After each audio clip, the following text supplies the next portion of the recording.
क्या आपको पता है सानिमी अपनी ही भाई गेन्या से जानबूझकर रूड बिहेव करता था।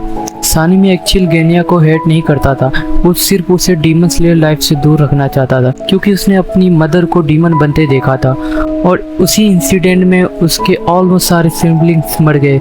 सानिमी नहीं चाहता था कि गेन्या भी उसकी तरह पेन सफ़र करे, लेकिन इन्फिनिटी कैसल बैटल में गेन्या उसकी आंखों के सामने मर जाता है। क्या आपको पता है योरिची टीसुगी कुनी अपनी वाइफ और अनबोर्न चाइल्ड को प्रोटेक्ट नहीं कर पाया था। एक दिन जब योरिची घर से बाहर गया हुआ था तब एक डीमन ने उसकी प्रेग्नेंट वाइफ यूता को मार दिया। जब योरिची वापस आया उसने उन दोनों की डेड बॉडीज देखी और शॉक में कई दिनों तक वही बैठा रहा। उस इंसिडेंट के बाद योरिची कम्प्लीटली लॉनली हो गया था और उसके बाद उसकी लाइफ सिर्फ डीमन को ख़त्म करने के लिए रह गई थी।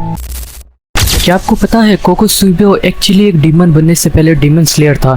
उसका रियल नाम मिचिकुत्सु टीसुगी कुनी था और वो लेजेंडरी स्वॉर्ड्समैन योरिची टीसुगी कुनी का बड़ा भाई था। बचपन से ही वो योरिची से जेलस था क्योंकि योरिची नेचुरली गिफ्टेड था और बिना ट्रेनिंग के भी मॉन्स्टर की तरह पावरफुल था। जब दोनों बड़े हुए योरिची ने सन ब्रीदिंग क्रिएट की और सब हंसी रह उसकी रिस्पेक्ट करने लगे, लेकिन मिचिकुत्सु कभी भी अपने भाई को सरपास नहीं कर पाया। उसे डर था कि वो ओल्ड एज में मारा जाएगा और कभी स्ट्रॉन्गेस्ट स्वॉर्ड्समैन नहीं बन पाएगा। इसी ऑब्जेक्शन की वजह से उसने मुजान किबुत्सुजी का ऑफर एक्सेप्ट कर लिया और डीमन बन गया। डीमन बनने के बाद उसका नाम कोकोसुबे पड़ गया। उसने मून ब्रीदिंग क्रिएट की जो सन ब्रीदिंग का करप्टेड वर्जन था।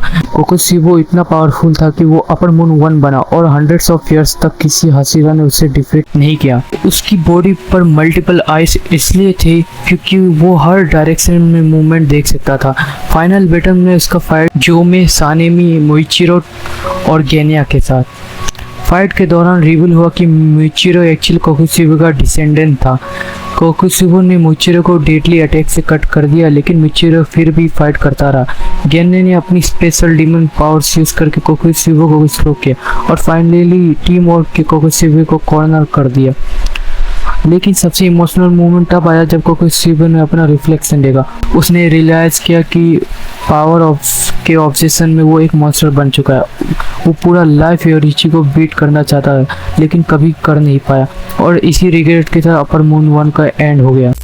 क्या आपको पता है जेनत्सु अगत्सुमा सिर्फ थंडर ब्रीदिंग की फर्स्ट फॉर्म ही यूज कर पाता था, बाकी सब फॉर्म वो कभी प्रॉपरली लर्न ही नहीं कर पाया। इस वजह से सब उसे वीक समझते थे। लेकिन शॉकिंग बात यह है कि जेनत्सु ने खुद अपनी एक न्यू टेक्निक क्रिएट की थी।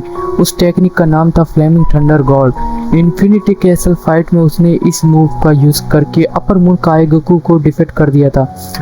मतलब जो बंदा हमेशा डरता रहता था वही लेटर एक अपर मून को सोलो हरा देता है।